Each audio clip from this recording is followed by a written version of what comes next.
Welcome to welcome to Business Success Tips, where you learn to make more money in less time and have more fun, especially more fun.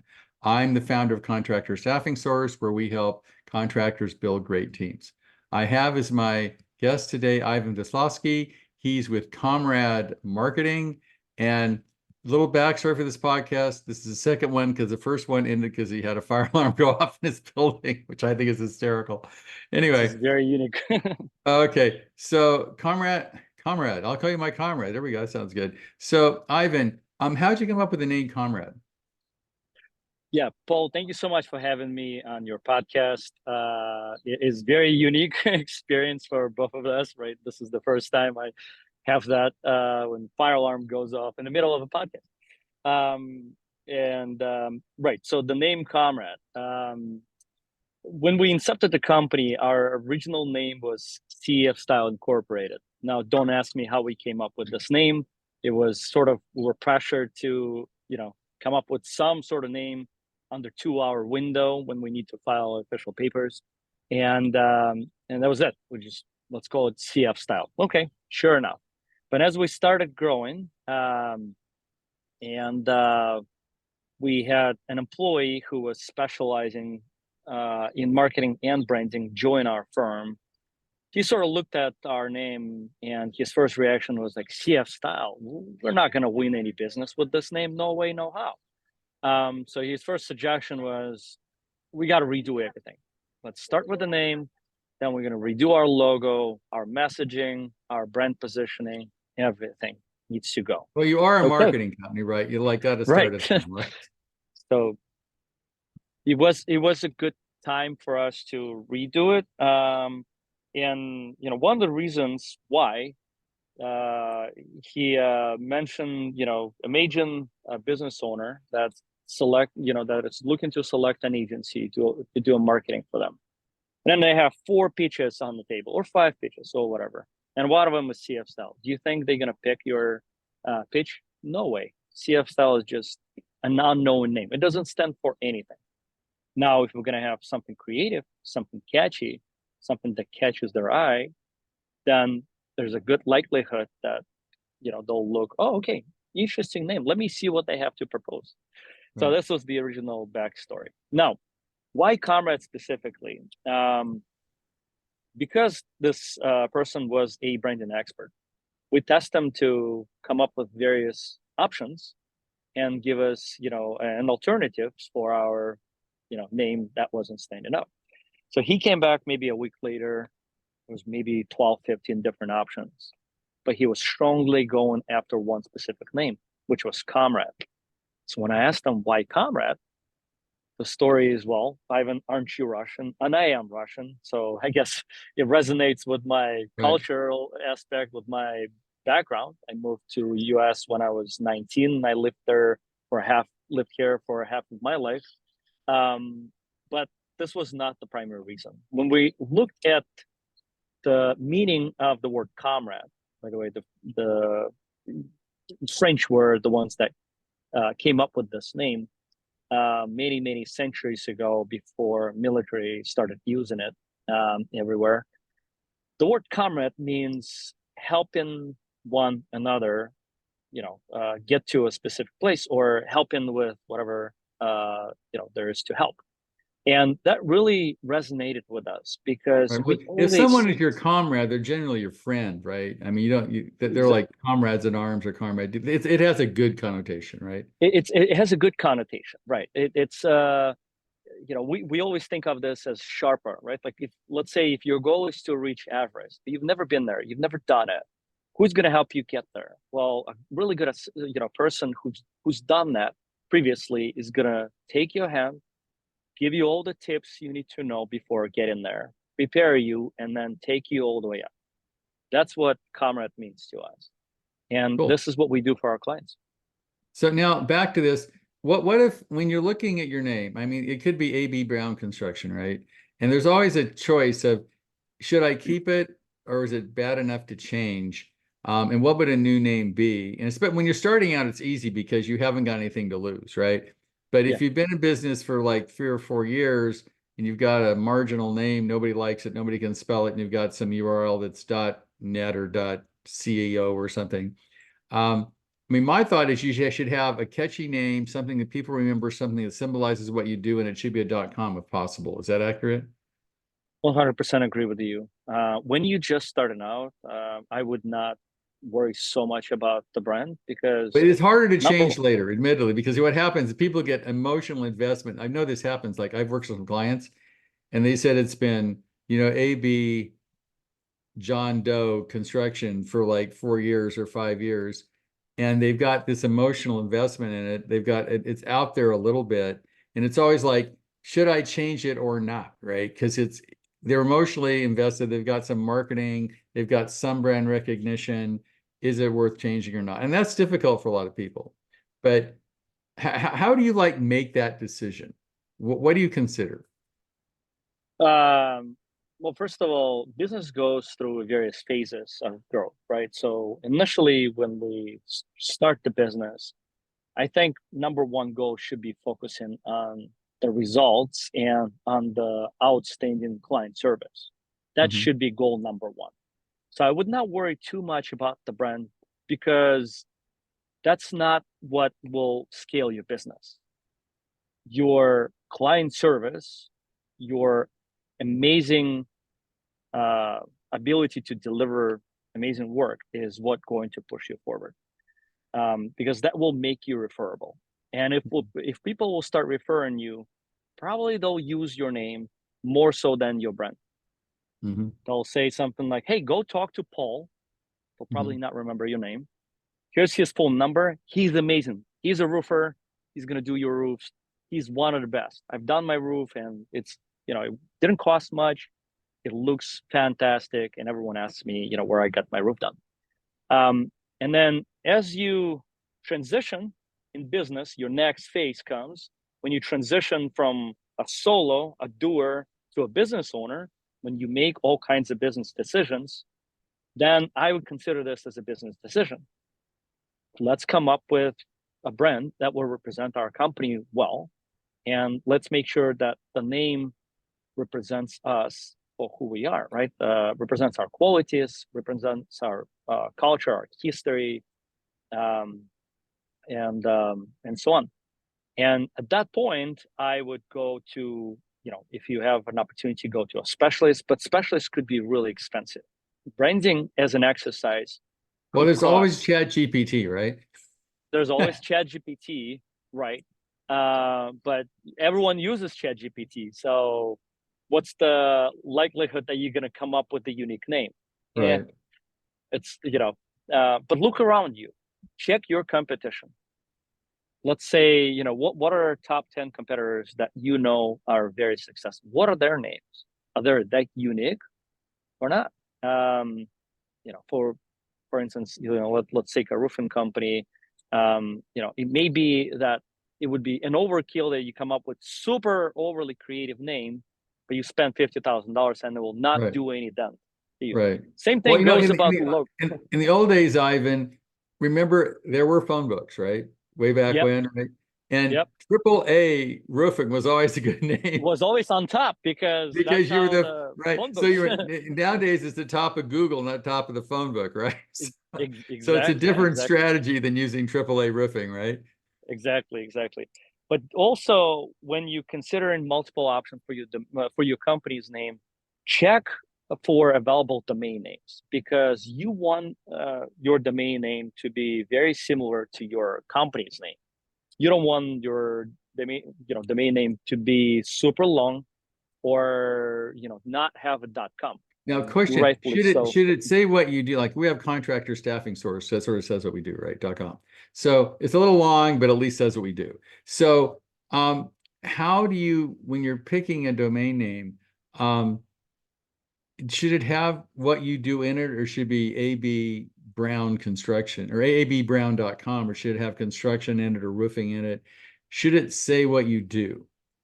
I'm certainly a proponent of adding what you do in the domain name because it's easier to grasp. It's easier to remember because you may use your domain name in advertising. Let's say in radio ads. if you're looking for new roofs, go on blah blah blah blah.com. Now imagine that this domain name does not have roofing or whatever else associated with it, and you took a note at some point, like, oh yeah, I was looking for to redo my roof. I took it down, but then maybe a week later you're looking at your notes, like, what is this website? I don't remember why I took this note. But if it's roofing, then you'll immediately bring up the memory of that radio episode, and it'll help you connect connect the So some dots. basics, it should say what you do. It should be a .com. It should be memorable and it should be simple, right? Those are like key things. Ideally, yes. And the reason why .com, I think it's just a credibility factor, right? When it's .net or Or if your .org or email whatever, is johnsmith@gmail.com or gmail.com, yahoo.com, you're going, how right? old is this company, right? Right, exactly. And just it speaks of professionalism of this company. If they can get that right, then what are the chances their processes are optimized and they're gonna do the roof, every single Well, time and in the same spot. unfortunately, as you know, Ivan, people make a decision on what they see. For example, I mean, I use the example if you're going in an airplane and the seats are all messed up and they're dirty, you figure that's the same way they maintain the aircraft engines. It may not be true, but we're going to assume that. So if you've got it, you look at the Very good website, analogy. if the website's not good, if the name's not good, you assume the service isn't any good, which isn't fair, Right, but people do that, right, right? right. Unless your way of growing your business is referrals purely, then maybe it's not as important. Because if, I let's can't say, think of any business that I've worked, especially in construction, which are all my clients, they like to believe it's referral. I remember in the old days, they say, well, I answer my phone and I'm a good guy. I go, that isn't going to cut it. Not anymore. I mean, it was not interesting. anymore, right?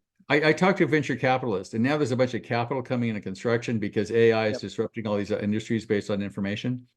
And he said, well, I can go to a market because I understand marketing and I understand how to find good people. So I can start a roofing company in Nebraska or someplace and I can just kill it because the old guys have been in Nebraska. They're not going to know how to market or how to get to people. The new guys are going to have the resources to do that. So I can come in Nebraska as a roofing company and own the market in 3 years because I understand marketing and understand recruiting.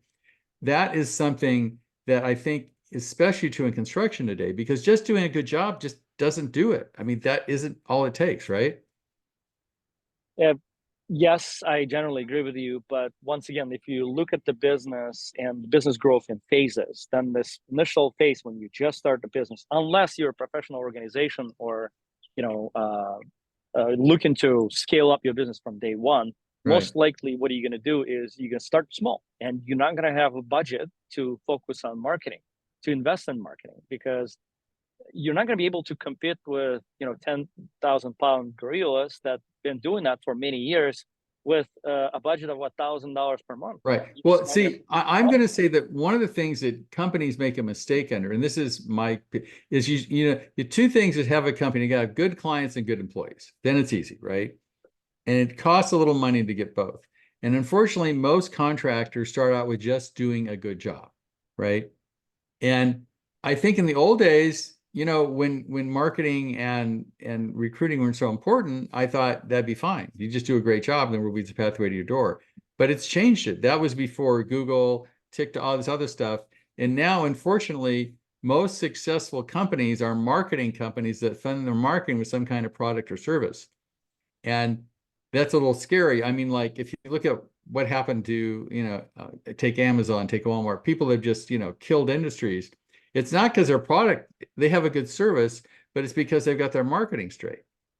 And, I keep trying to convince contractors that you are a marketing company that funds your marketing with a product or service, but that's sometimes a tough sell to somebody who's a craftsman and he's trying to become an entrepreneur, right? You ever had that very issue? hard. Oh yeah, absolutely. We're dealing with all kinds of personalities, all kinds of business owners. Some happen to be business owners. They like to be called or like to be referred to them as business owners, but in reality, they're just specialists.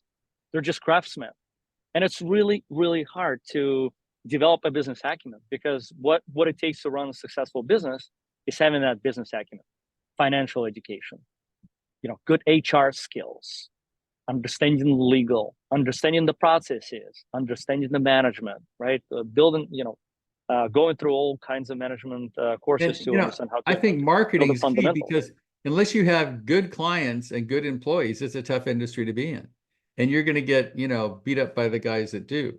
So I'm a big fan of marketing. Now, here's a question a lot of our clients ask me is, well, how do I find a good marketing company? I mean, they're all out there. There's, if Yeah. I've got a roofing company or a remodeling company or pick one, and I'm saying, okay, I guess I'm going to bite the bullet. I've got to find somebody to help me in marketing. How do you even make that decision? Do you go on Google and say, what are the 10 best marketing companies for a roofing contractor in Nebraska? I mean, how do you do that? Yeah, so I think finding a curated list of, let's say, 10 different companies that can do the job is easy, right? You can go to Google all day long, and Google will give you lists and lists and lists of companies.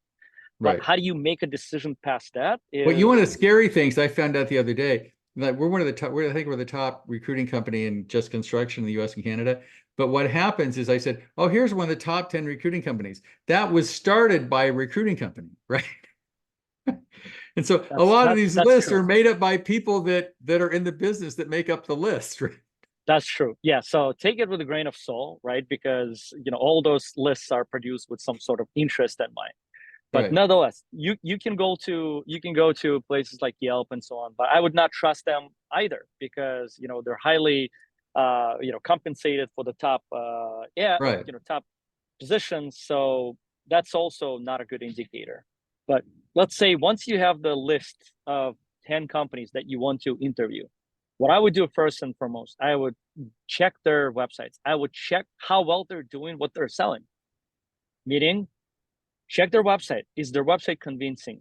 Are they specialists? Do they say on the website that we specialize in, let's say, roofing specifically? And do they have case studies? Now open up those case studies. Check out each of the case study, and people can just come up with stuff. So double check it, triple check it. Take a specific company and give them a call and say, "Hey, have you worked with so and so? How are the results? Have you noticed an increase in leads and traffic? Well, don't worry about the traffic. Jobs. Have you noticed any of that?" And if they validate it and if they say, "Oh yeah, we worked with Comrade Digital Marketing, and our revenue has been growing 100% every year thanks to them," then that's a good validation. Well, Ivan, sometimes it's interesting because people don't, you're right, use the right metrics. I mean, I can have, I know my son can get 5,000 followers on his YouTube channel with some Fortnite video, right? But what good Exactly. is that to, right? So, followers, if it doesn't turn into revenue, Followers don't mean anything it anymore, doesn't right? matter. I mean, I did a podcast once, Original Business Success Tips, that we did like 20 years ago. I had 10,000 people listening to this thing. I didn't get one job from it. I mean, it was great for my ego, but it didn't do much for my business, right? Exactly. So I think you're right. You need to check out, have they increased the net income of their clients? Because that's what really matters, right? Right. Because many agencies, what they'll sell you is vanity metrics, clicks, impressions, traffic, and so on. But we can drive traffic all day long. Now the question is, what kind of traffic this is? Is this relevant to me? Does this bring jobs to me? So yeah, I would definitely ask, what's most important?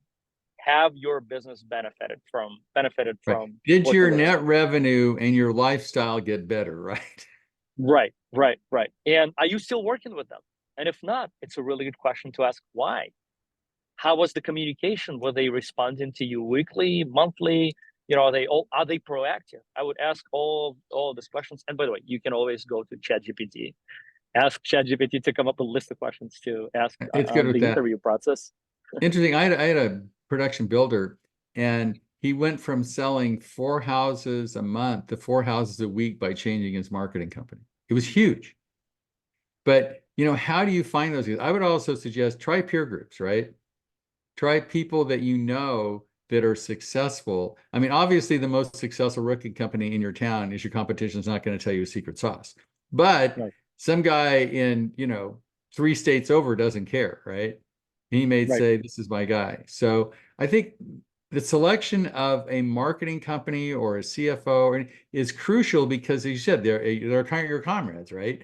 And they're going to make or break your business. And I would say how much you pay them isn't as important as the ROI, right? I mean, 100%. if you're paying somebody 10,000 bucks a month and they're living 100,000, it's all good. If you pay somebody 4,000 bucks a month and you get zip, why bother, right? And that's a really good question. When you interview a specific agency, ask them, based on your experience, what do you think? How soon can I see a positive ROI from my investment? Because it is investment in the business growth. Right. And if they don't know, then ask them, okay, what are your thoughts? How soon can we see, jobs or at least leads from your marketing efforts? Right. And And if they don't have a straight I, answer, that's not a good partner. I think it's critical because it's not jobs that matter. It's not leads that matter. It's revenue that matters. So for example, let's say you get a whole bunch of followers or whatever, you get a bunch of great reviews and it all looks good, but the bottom line, you make less money. Why bother? Right. Right, right. There's one caveat though. For marketing agencies, sometimes it's harder to impact the revenue because at the most you can drive qualified leads, right?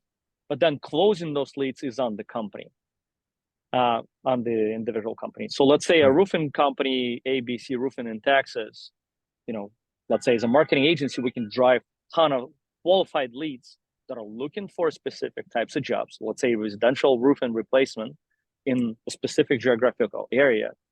But then we have to work in conjunction with the client to look through their CRM system and see how well those leads are closing. And if they're not closing, then there's a big gap. Well, Right? see, the way I look at it is marketing is everything it takes to get the phone to ring, and Correct. sales is after the phone rings, can you close the deal? And they're sort of two different Correct. things, right? Correct. Yes. Oh, yeah. Sales process requires almost as much attention as a marketing process. And not everyone has it right. What we do when we onboard our clients, we do a secret shopping exercise. Before, we don't even tell them, but we pick up a phone and call our new clients just to see, are they going to respond? What are they going to say when they respond? Are they going to be hungry for our business or not? And then this will give us a really good understanding whether the company is going to close the qualified leads that we bring or not. And if we see a problem, then we have a discussion with the decision maker. We show them the result of our,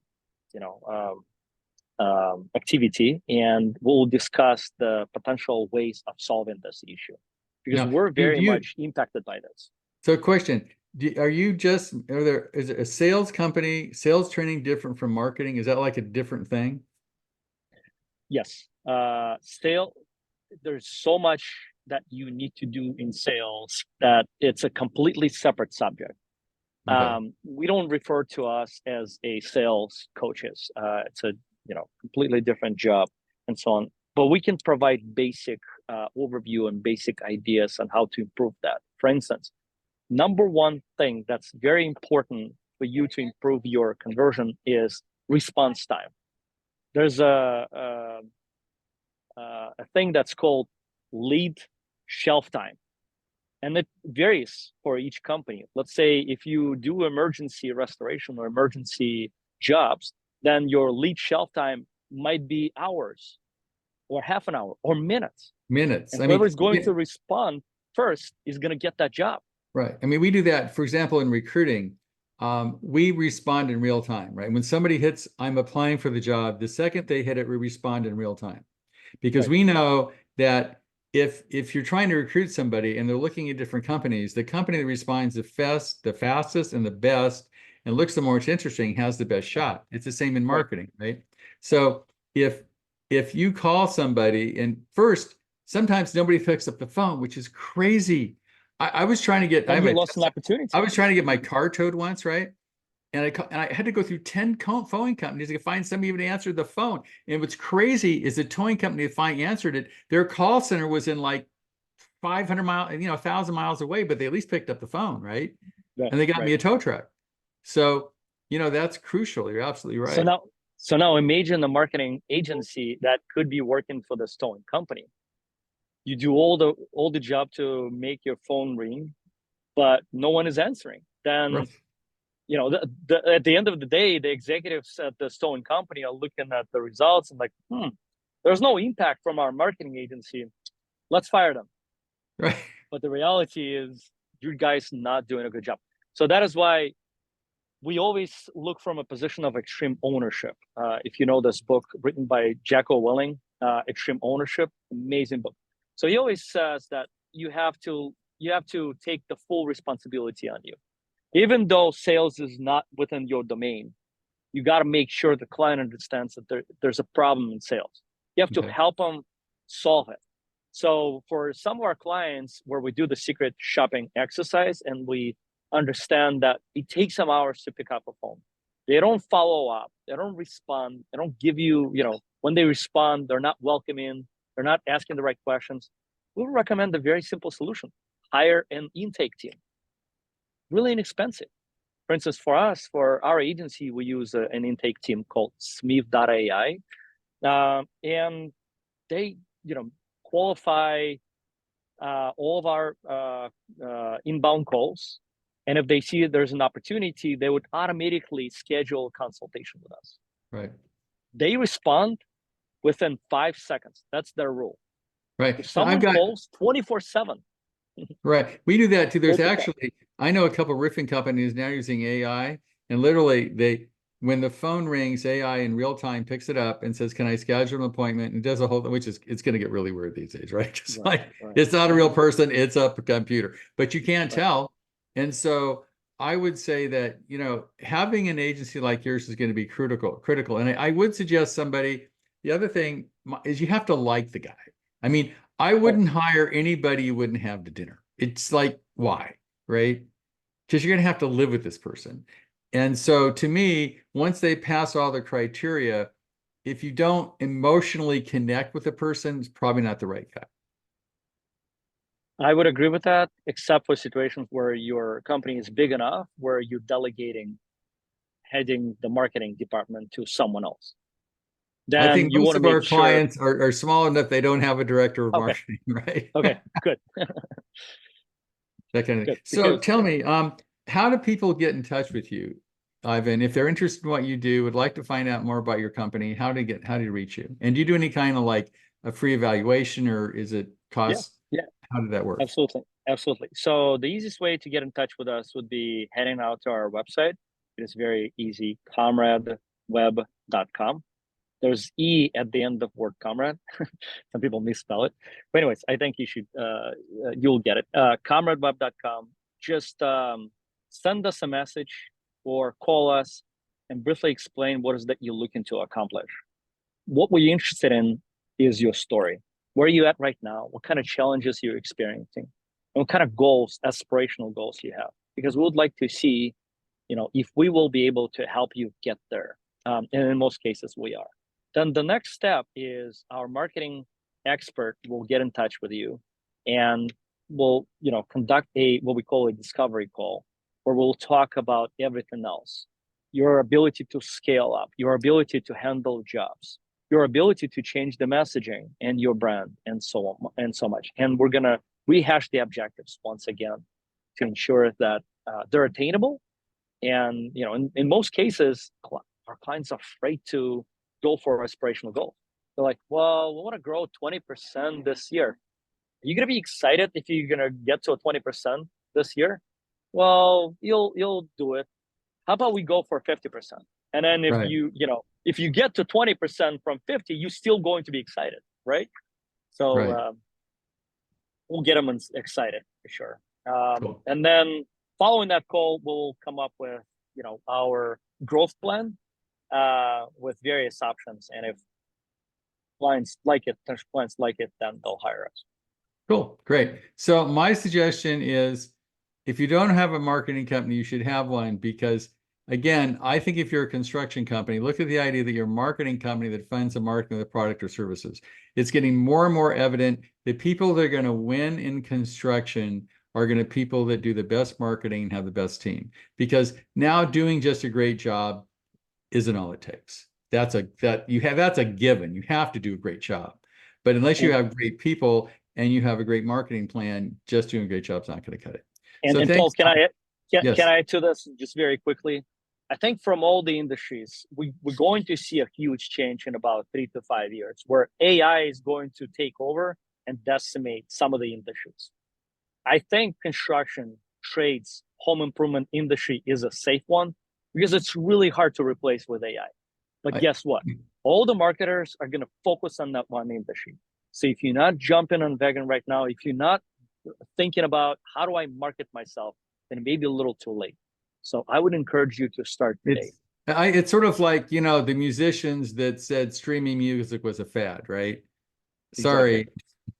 So, it's like you're going to have to shift, or you're going to be either bought or go out of business, because marketing is going to drive the construction industry over the next 5 years, because all the money that's in the other industries is finding something that AI won't disrupt. And AI for a long time can't go out and fix your roof. That's going to be a long time. Cool. Right. Well, thank you. I appreciate your time, Ivan. It's really been awesome. Thank you so much for having me.